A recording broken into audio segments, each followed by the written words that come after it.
قدرت از کیست؟ سری هر کل شی قدرت کی داره؟ بگویه کی داره؟ از الله که در رحمان زود دیگه کس است.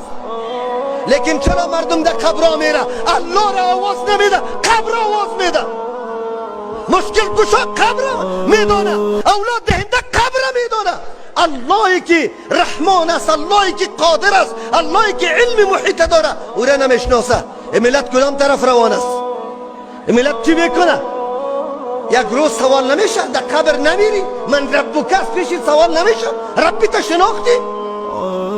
چرا میطور کار میکنیم؟ الحمدلله ما خوش به ایستیم.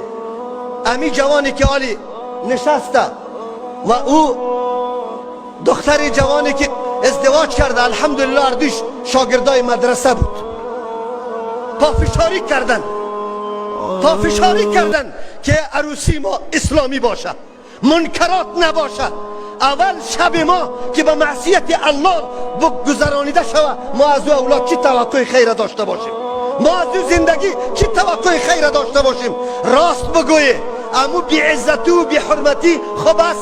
یعنی که اینطور عزتمند زندگی باشه. ما ببینم چقدر جوان آماده است که عروسی خود اسلامی بگیره. ما ببینم که دست بالا شود، امتحان الله است. عکس تا نمست که این کامرا میگیره، الله میگیره، فر ملائکه الله میگیره. ماشاءالله. نعره تکبیر، نعره تکبیر، نعره تکبیر. مرگ به دموکراسی. این دموکراسی لعنتی از دنیای غرب آمده، ما را بی خود کرده. چرا؟ ما به خود دین داریم، نظام داریم، آیین داریم. پیروی کدام کتاب است؟ کتاب الله.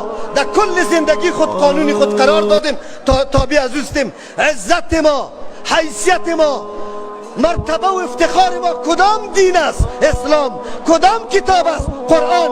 پیروی از رسول الله را افتخار خود قرار میدیم، نمیریم دنبال ساز و سرود.